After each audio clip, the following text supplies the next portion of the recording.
apa yang firman Tuhan katakan tentang hari-hari di mana Anda dan saya hidup, tentang generasi postmodernisme. Minggu yang lalu kita melihat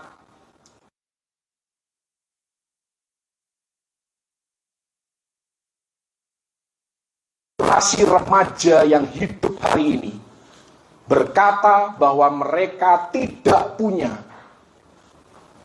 role.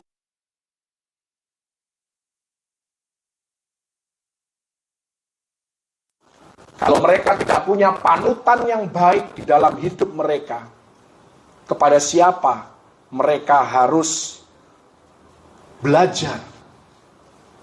Siapa yang akan mereka teladani? Mereka akan meneladani teladan yang ada di sekitar kehidupan mereka, baik itu positif maupun negatif. Siapapun mereka rasa kalau mereka berbuat sesuatu dirasa benar, padahal belum tentu benar. Ini kita harus sadar, inilah dunia di mana Anda dan saya hidup. Klik. Yang berikutnya kita melihat statistik dari Bilangan Research Center Indonesia. Dalam penelitiannya menyebutkan bahwa 7 dari 10 anak muda yang jarang ke gereja ternyata pernah beribadah rutin di masa lalunya. 40% dari 4.095 sampel dari 42 kota di Indonesia menyatakan rutin beribadah saat usia sekolah minggu. Yang artinya hari ini mereka sudah remaja, sudah lebih dari 10 tahun. Mereka tidak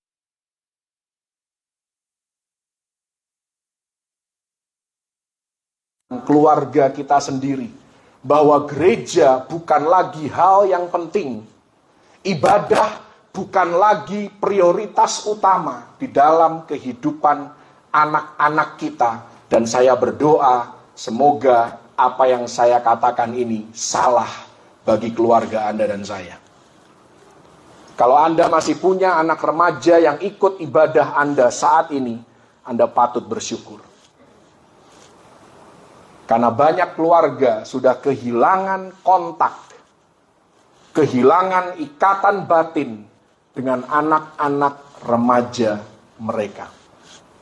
Karena itu statistik ini menyimpulkan bahwa usia rentan secara kerohanian adalah 10 tahun ke atas. Saya tidak akan mengulas ini secara detail karena minggu yang lalu saya sudah bicara secara rinci. Next.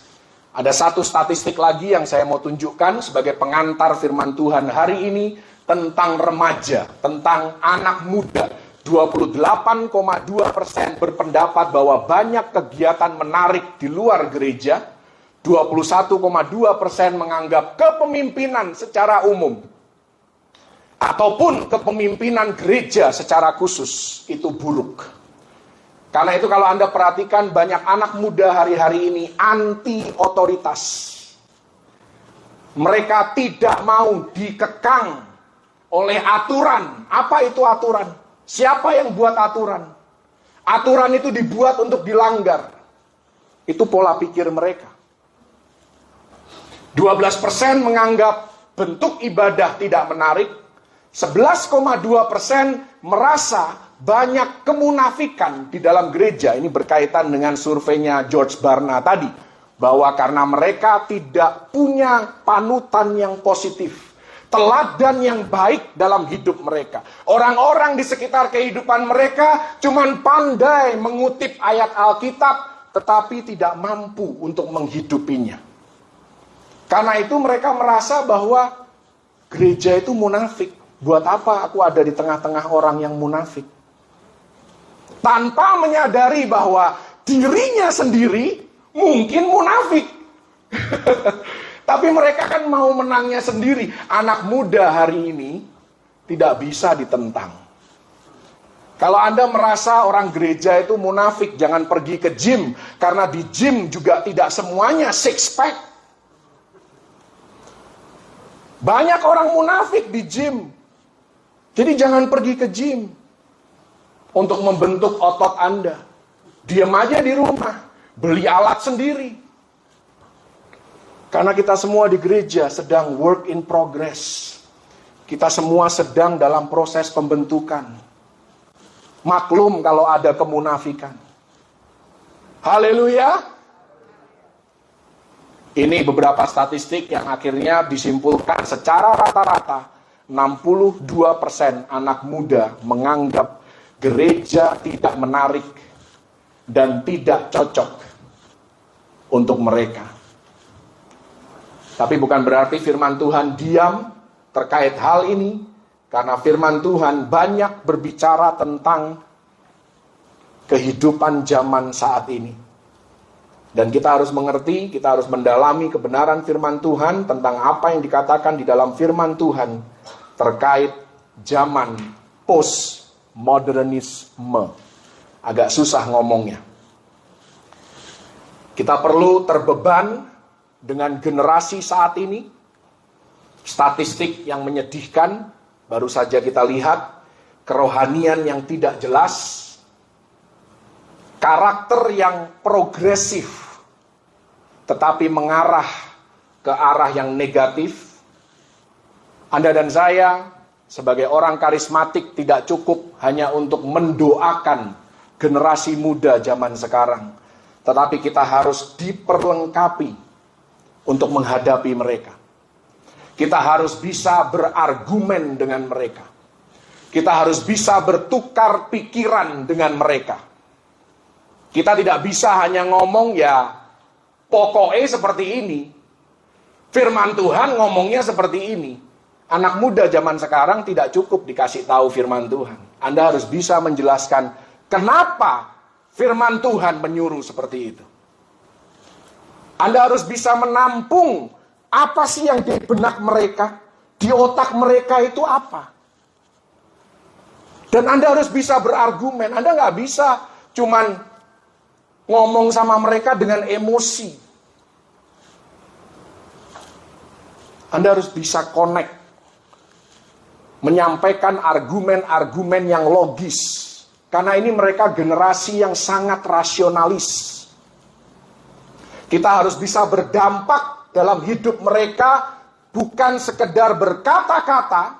Karena ngomong itu mudah. Khotbah itu mudah. Yang paling penting adalah ketika kita di rumah, apakah kita meneladankan contoh yang baik dalam hidup mereka? Apakah kita walk the talk? Atau cuman ngomong aja? Walk the talk itu artinya kita bukan cuman ngomong, tetapi kita menjalani apa yang kita ngomong. Kita harus mampu membekali mereka dengan kebenaran yang objektif. Karena generasi saat ini tidak lagi percaya kebenaran yang absolut, kebenaran yang mutlak. Semuanya serba relatif. Semuanya serba it depends, tergantung. Tergantung apa? Kalau firman Tuhan nggak ada tergantung. Tegas. Dan tidak akan berubah di dalam segala situasi dan kondisi. Karena itu mari kita belajar tentang dunia di mana Anda dan saya hidup saat ini. Kalau Anda merasa bahwa postmodernism belum terlalu terasa dalam lingkungan hidup Anda, mungkin Anda kurang pergaulan. Anda perlu memperluas pergaulan Anda. Yang pasti, budaya saat ini arahnya adalah perubahan terhadap nilai-nilai yang selama ini kita percayai, yang selama ini menjadi dasar hidup kita, generasi sebelum milenial. Kita tahu sebuah etika atau sebuah aturan itu benar dan bisa diterima secara umum, tetapi belum tentu bisa diterima oleh generasi milenial. Karena pola pikir mereka yang sangat berbeda. Karena itu saya mengajak Anda untuk melihat kembali kepada mulanya. Klik. Ini ada di dalam firman Tuhan. Dari sejak Adam dan Hawa diciptakan oleh Tuhan, sudah terjadi pemelintiran.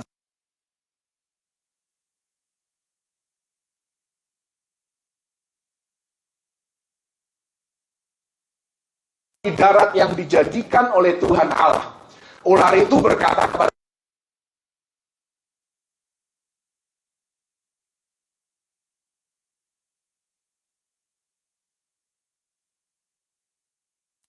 Dalam bahasa Inggris, iblis melontarkan sebuah pertanyaan. Did God really say? Benarkah Allah berfirman?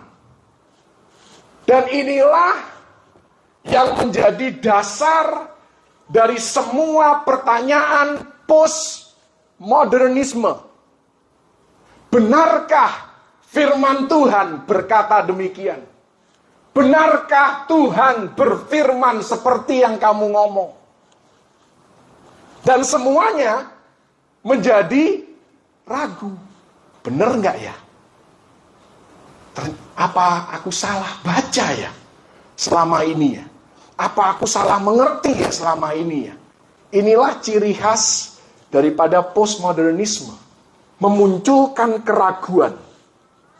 Dan ini yang membuat manusia pertama jatuh dalam dosa, yaitu keraguan. Mulai meragukan kepercayaannya. Mari sekarang kita bandingkan antara firman Tuhan yang sebenarnya dengan apa yang iblis katakan. Klik. Sebelah kiri firman Tuhan, sebelah kanan firman Tuhan, sebelah kiri ini pemelintiran. Urutannya salah yang di atas ya. Mohon maaf. Tadi di Kejadian 3 ayat 1 bagian B dikatakan, tentulah Allah berfirman, semua pohon dalam taman ini jangan kamu makan buahnya. Pertanyaannya, apakah benar Allah berfirman seperti yang diucapkan si ular? Anda sudah tahu karena judulnya sudah memberikan jawabannya. Tapi apakah benar demikian? Anda harus lihat. Coba diklik. Ini yang sebenar-benarnya. Dikatakan dalam Kejadian 2 ayat yang ke-16. Tuhan Allah memberi perintah ini kepada manusia. Semua pohon sama.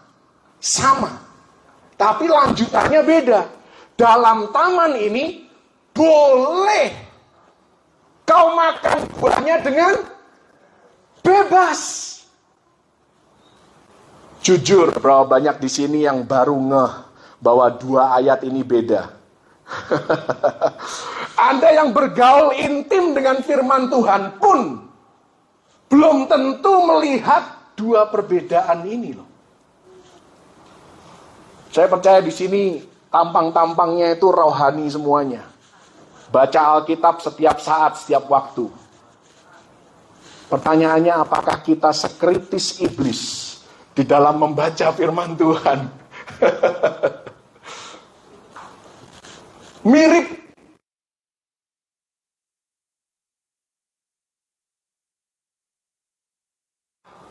iblis itu menggambarkan Tuhan itu jahat.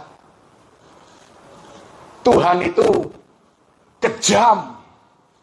Semua pohon tidak boleh kau makan buahnya. Tetapi yang sebenarnya Tuhan katakan, kau boleh makan semuanya. Bebas. Betapa murah hatinya Tuhan yang kita sembah. Dia cuma kasih satu batasan. Buah dari pohon pengetahuan akan yang baik dan yang jahat, jangan engkau makan buahnya. Cuman satu. Ada berapa ribu pohon di Taman Eden pada zaman itu? Kalau katakanlah 1000 pohon, artinya Adam dan Hawa boleh makan buah dari 999 pohon. Cuman satu Tuhan bilang, jangan kau makan buahnya. Dan ini strategi selalu dipakai sama iblis, yang selalu memberikan gambaran bahwa Tuhan itu pengekang. Tuhan itu kejam. Tuhan itu tidak suka dengan kebebasan. Padahal firman Tuhan di Perjanjian Baru jelas dikatakan di mana roh Allah ada, di situ ada kemerdekaan. Bahkan orang Kristen sendiri yang seringkali suka mengekang diri sendiri atas kebebasan yang Yesus sudah bayar lunas di atas kayu salib dengan menjalani satu kehidupan yang masih tunduk kepada hukum Taurat. Padahal sudah jelas, sejak Yesus bergantung di atas kayu salib, zamannya sudah berubah. Bukan lagi hukum Taurat, melainkan kasih karunia, di mana ada kemerdekaan yang tidak terbatas. Cuman ada satu batasannya, jangan kau salah gunakan kemerdekaan itu untuk hidup bagi dunia. Tetapi biar engkau menjalani satu kehidupan yang merdeka sebagai senjata kebenaran di tangan Tuhan. Itu saja batasannya. Haleluya. Rupanya Allah tidak pernah berfirman seperti yang diucapkan oleh si ular. Karena Allah itu murah hati dan dia suka pada kemerdekaan dan kebebasan yang diberikan kepada anak-anaknya. Dan iblis tahu kalau dia datang kepada Anda dan saya dengan dusta yang belak-belakan, Anda dan saya pasti akan langsung lari dan menghindar. Karena itu, klik. Strateginya iblis itu selalu halus dan tidak kentara. Makanya tidak cukup Anda membangun kerohanian, membangun iman. Anda harus mengembangkan diri Anda di dalam pengetahuan akan firman Tuhan. Membaca firman Tuhan hari ini harus lebih teliti. Bukan masalah kecepatan. Banyak orang bangga, aku sudah baca Alkitab 500 kali, selesai. Boleh, itu baik. Pertanyaan saya, kualitasnya bagaimana? Kuantitas penting, tetapi kualitas hari-hari ini jauh lebih penting dibandingkan kuantitas. Klik, mari kita dalami pernyataan atau pertanyaan iblis. Benarkah Allah berfirman? Tujuannya cuma satu, mempertanyakan, meragukan, menantang, dan mendekonstruksi. Mendekonstruksi itu merekonstruksi ulang apa yang selama ini Anda percayai. Oh, ternyata salah aku percaya ini. Aku harus merubah. Padahal mungkin yang Anda percayai dari awal dasarnya sudah benar. Tetapi iblis dengan mempertanyakan, benarkah Allah berfirman? Kalau Anda tidak kokoh, Anda tidak tahu pasti kebenaran itu ngomong apa, Anda mulai goyah, Anda mulai ragu. Benar nggak ya Tuhan ngomong gitu ya? Dan Anda harus mendekonstruksi apa yang selama ini Anda percayai sebagai suatu kebenaran yang mutlak.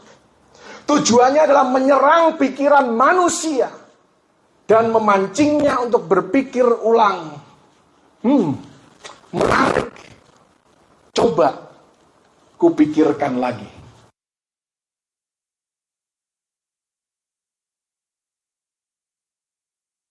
Nah, itu perlu dikoreksi sehingga Anda berpikir ulang kepada kebenaran yang benar. Tapi ini enggak, terbalik. Anda sudah benar, tetapi dibuat ragu, sehingga Anda mengarah ke hal yang negatif. Sekarang mulai tidak percaya, mulai ragu dengan kebenaran yang selama ini Anda percayai. Dan kita melihat fenomena ini terjadi dalam kehidupan Hawa. Kita akan lihat perkembangan ini. Bagaimana Hawa dipengaruhi, bagaimana manusia dipengaruhi dengan budaya yang serba relatif ini. Klik. Mari kita lihat tanggapan Hawa. Menunjukkan bahwa keyakinannya mulai goyah.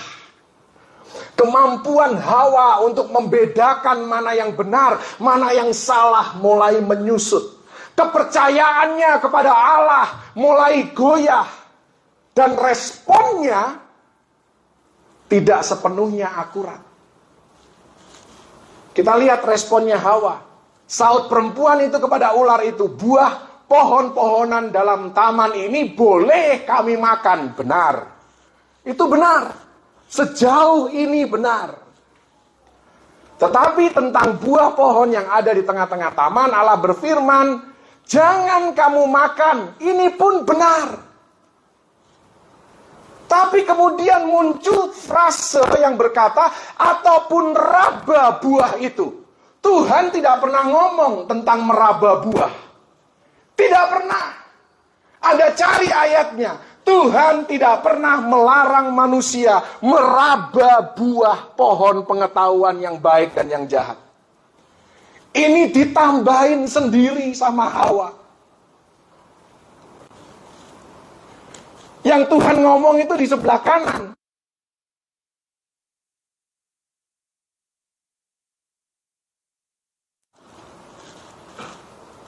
Berapa banyak di sini suka nambah-nambahin firman Tuhan, jangan angkat tangan. Yang nggak ada tertulis ditambah-tambahin sendiri. Bahaya. Ini kelihatannya innocent. Innocent itu apa ya? Kelihatannya kesalahan yang lugu, kesalahan yang sepele. Tapi kalau Anda teropong dengan mikroskop rohani,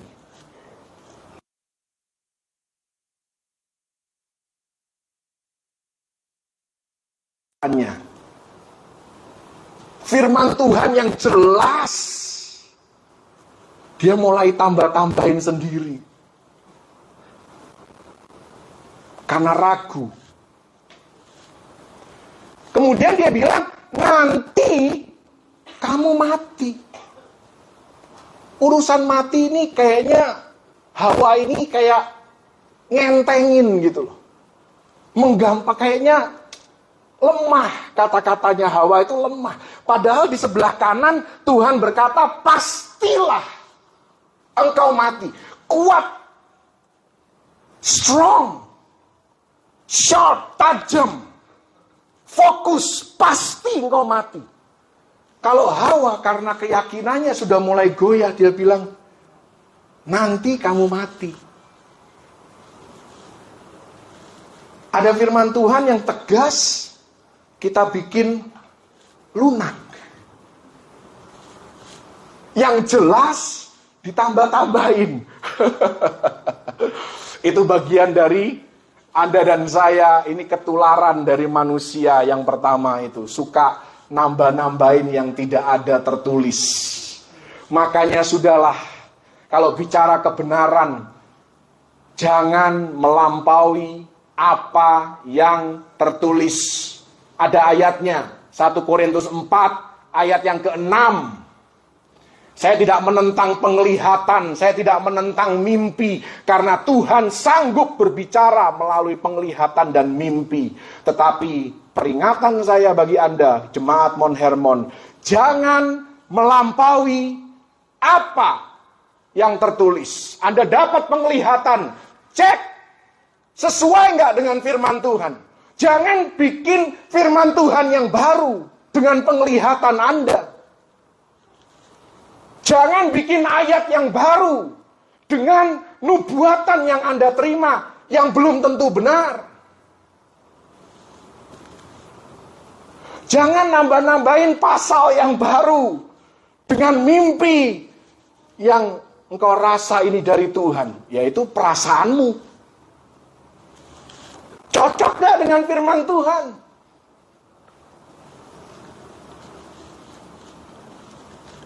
Banyak kan orang dapat penglihatan, pendeta-pendeta banyak yang ke neraka. Ada gak di firman Tuhan?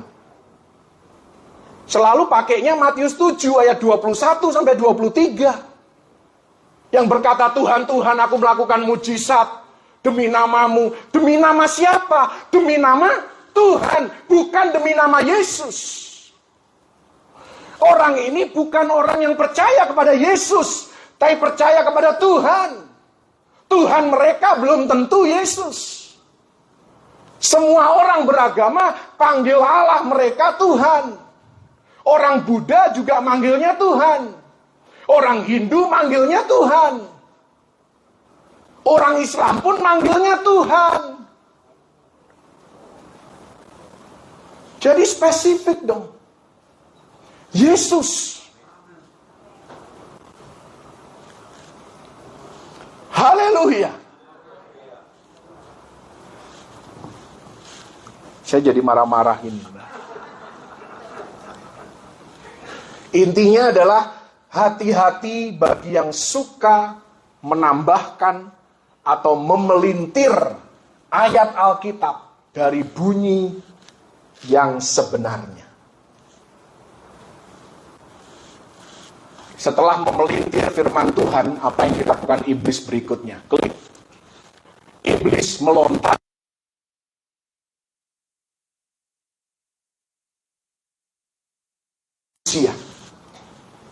Ini hoaks pertama.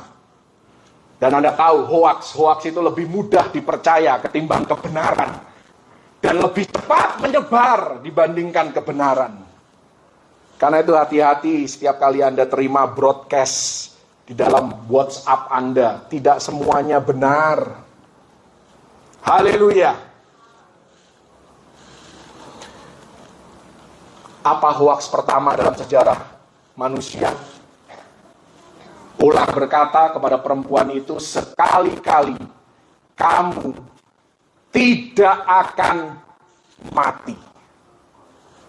Inilah hoaks pertama. Hoaks di atas segala hoaks. Ini hoaks yang paling kejam di seluruh penjuru dunia, lebih daripada hoaks kampanye politik. Lebih parah ini. Tetapi Allah mengetahui bahwa pada waktu kamu memakannya, matamu akan terbuka dan kamu akan menjadi seperti Allah. Ini hoaks kedua. Nanti saya jelaskan ya. Ini hoaks juga. Tahu tentang yang baik dan yang jahat. Dan hoaks ini punya konsekuensi yang sangat-sangat buruk. Sayangnya, hoaks ini pun masih dianut oleh banyak orang percaya sampai hari ini. Klik. Hoaks ini punya konsekuensi. Klik lagi. Yang pertama konsekuensinya adalah, tadi iblis katakan, kamu akan menjadi seperti Allah.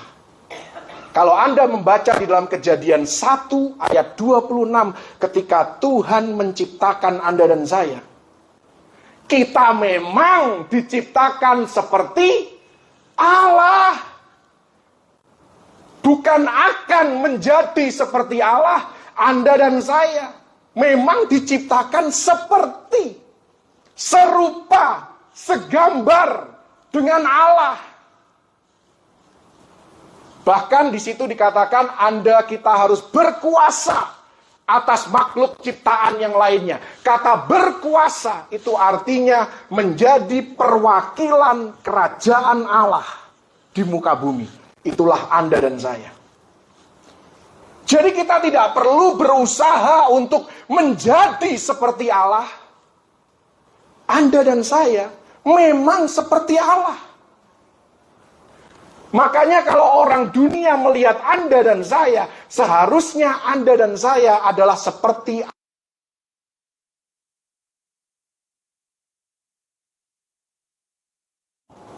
karena Anda dan saya, kita seperti Allah. Bukan untuk kesombongan.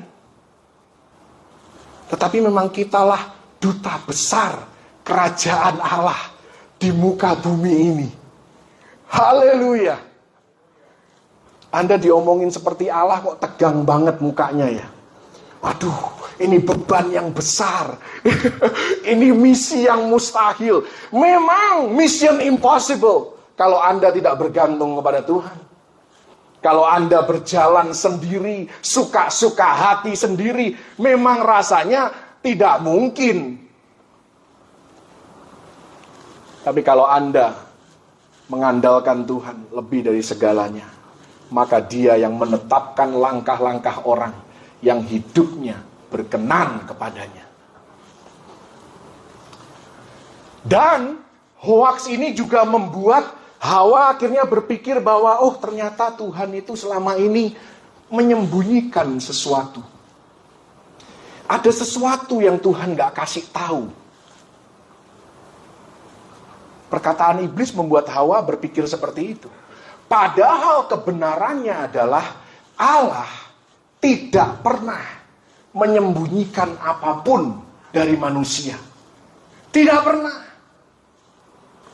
Kalaupun kita belum mengerti sampai hari ini, itu karena keterbatasan kita. Bukan karena Tuhan nutup-nutupin.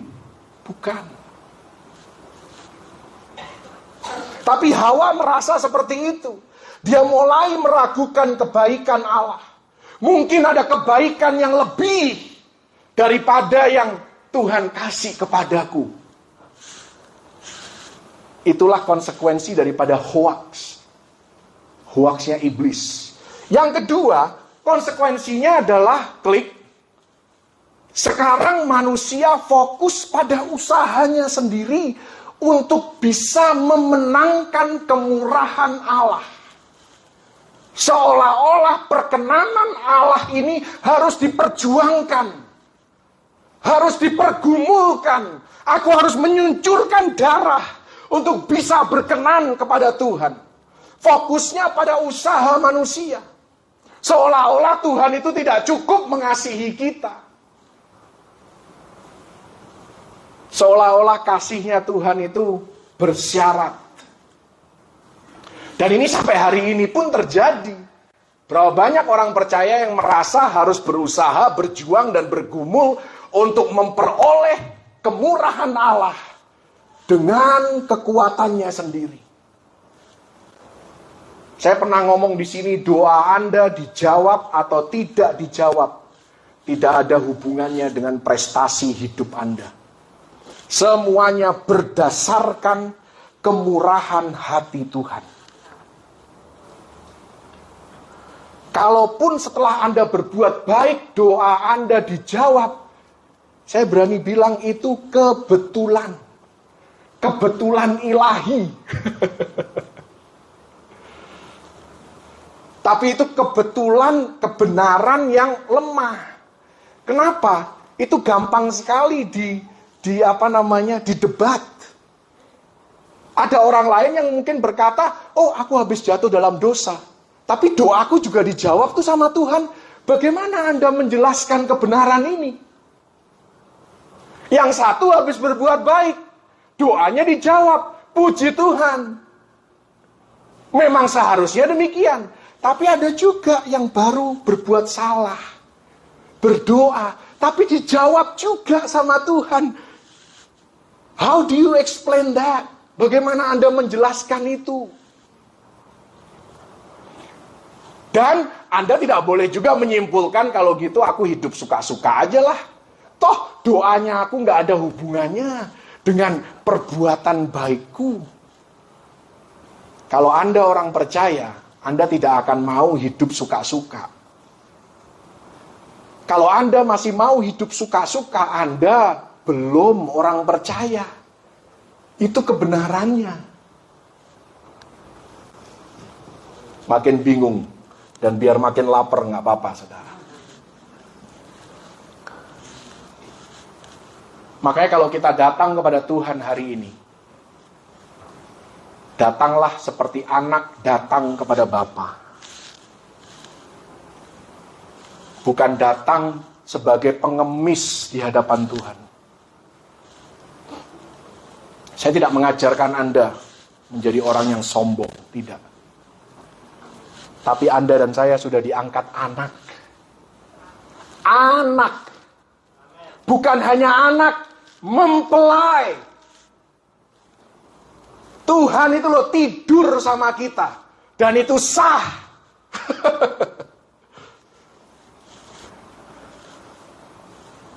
Karena kita mempelainya. Bagaimana sih seorang anak datang kepada bapaknya? Gak ada takutnya kan? Sekalipun dia habis salah, dia datang aja tuh. Dan Bapa yang baik tidak akan menolak kedatangan anaknya. Bapa yang baik tidak akan mengingat-ingat dosa kesalahan anak-anaknya. Tapi ketika anak-anaknya membutuhkan apapun ceritanya, dia akan tolong. Makanya kalau ngelihat Bapa itu jangan seperti kita pengemis, dia ini konglomerat. Memang dia konglomerat, tapi Anda dan saya bukan pengemis. Kita adalah anak daripada konglomerat itu. Haleluya. Saya mau tanya sama Anda. Dari kitab Kejadian sampai Wahyu, pernah nggak Tuhan memberikan alasan kenapa Dia mengasihi kita? Kalau Anda bisa menemukan ayatnya dari Kejadian sampai Wahyu, ini tantangan loh. Di mana Tuhan memberikan alasan kenapa Dia mengasihi kita. Kasih tahu saya kepingin tahu.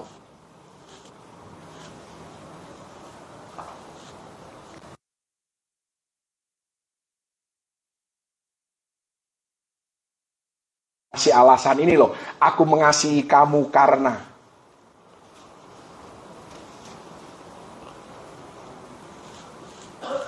Daripada Anda susah-susah nyari, terserah sih Anda mau percaya saya atau enggak. Tidak ada ayatnya. Tidak ada. Tuhan gak pernah ngomong kenapa Dia mengasihi kita. Kenapa Dia tidak pernah ngomong Dia mengasihi kita? Karena kalau ada alasannya, maka kita harus selalu memenuhi persyaratan daripada alasan itu. Aku mengasihi kamu karena kamu rajin ke gereja. Maka kita akan fokusnya ke rajin ke gereja supaya dikasihi Tuhan. Kalau kita tidak rajin ke gereja, kasihnya Tuhan berhenti. Tapi itu tidak benar. Makanya kasihnya Tuhan ini perlu satu sesi khotbah tersendiri, menjelaskan tentang kasihnya Tuhan.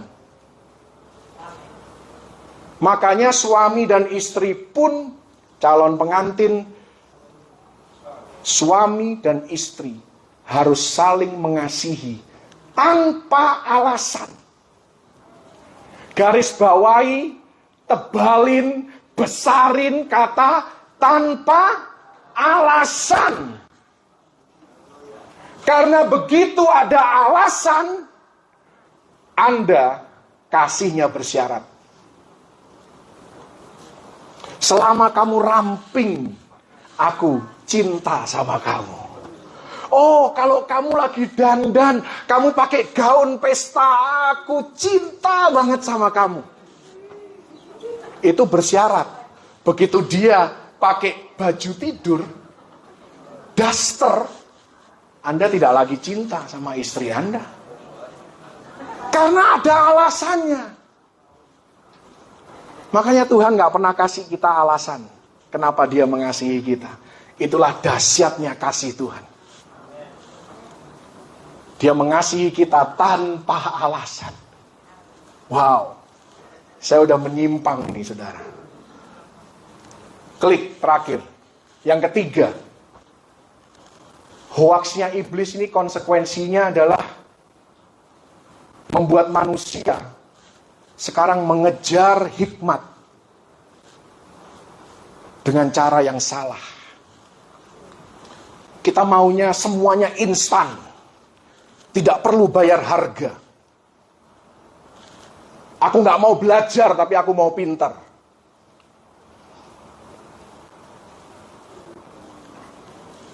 Itu salah satu konsekuensi daripada kejatuhan manusia pertama. Yang Tuhan kehendaki adalah kita memperoleh kuasa, kita memperoleh hikmat itu dengan berjalan bersama dengan Dia, mengenal isi hatinya, mengenal firman-Nya yang adalah sumber hikmat itu sendiri.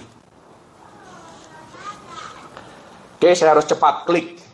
Mari kita lihat ke zaman now. Zaman now, pemelintiran yang sama dalam kemasan yang baru. Kita tahu kitab Kejadian adalah the book of origin, semuanya ada di sana, permulaan kehidupan, alam semesta, manusia, dosa, keluarga, suku, bangsa, bahasa, kelahiran bangsa Yahudi, janji akan Mesias,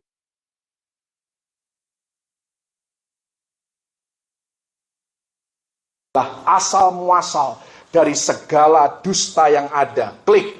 Hari ini iblis memakai strategi yang sama dengan cara meragukan dan mempertanyakan otoritas Allah. Kemasannya adalah postmodernisme.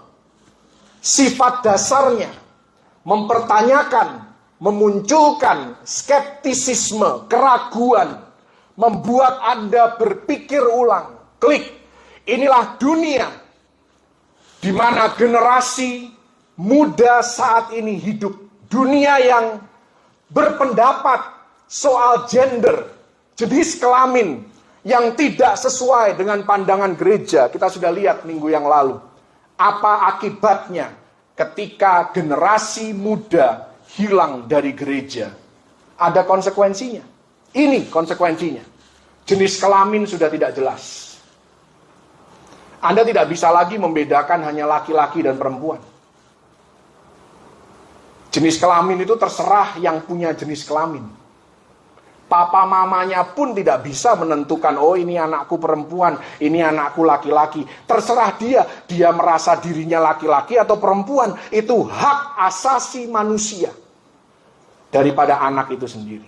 Bayangkan, itulah dunia di mana kita hidup saat ini. Dunia yang menyuarakan kesetaraan yang tidak alkitabiah. Yang namanya laki-laki dan perempuan itu tidak akan pernah sama. Dan itu harus diterima. Anda mau menuntut perempuan sama dengan laki-laki. Laki-laki harus sama dengan perempuan. Itulah yang mereka tuntut sekarang. Petenis perempuan kepingin dibayar dengan bayaran yang sama dengan petenis pria. Dan itu terus menjadi isu yang semakin besar di dunia pertenisan. Bukan hanya di dunia pertenisan, di dunia manapun. Dunia yang mempertanyakan peraturan dan otoritas. Kenapa harus begini? Kenapa harus begitu? Kenapa hari Minggu aku harus ke gereja? Kenapa aku harus melayani Tuhan? Kenapa aku harus memberi? Kan ini uangku, hasil jerih lelahku. Kenapa aku harus berbagi? Beda kan cara berpikir. Anda harus bisa menjawab pertanyaan itu. Anda harus bisa tukar pikiran dengan mereka.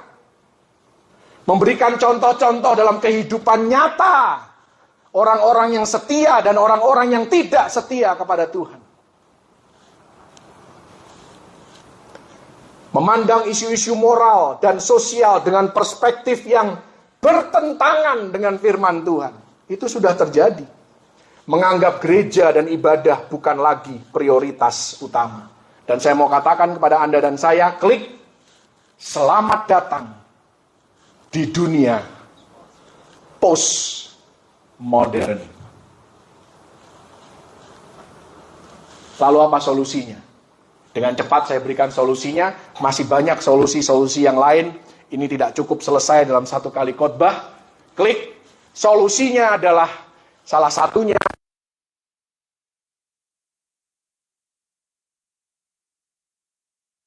Agripa. Sementara Paulus mengemukakan semuanya itu untuk mempertanggungjawabkan pekerjaannya, berkatalah Festus. Festus ini gubernur Romawi dengan suara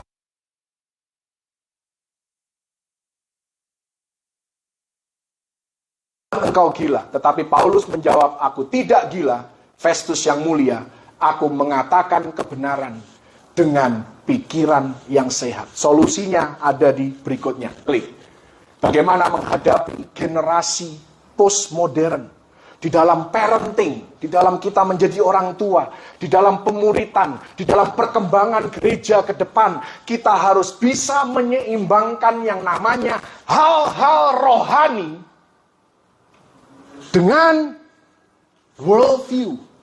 Anda harus punya penguasaan, pengertian, pemahaman terhadap gagasan dan ideologi yang ada di sekitar kehidupan kita, terutama generasi muda kita hari-hari ini. Kita lihat apa maksudnya. Klik. Yang pertama, di sebelah kiri, ketika Yesus hendak menjungkir balikkan dunia, dia awalnya memilih 12 rasul. Hanya 2 yang terpelajar. Yang pertama namanya Matius, pemungut cukai. Yang kedua namanya Simon. Simon ini pejuang kemerdekaan Yahudi, anggota Zealot.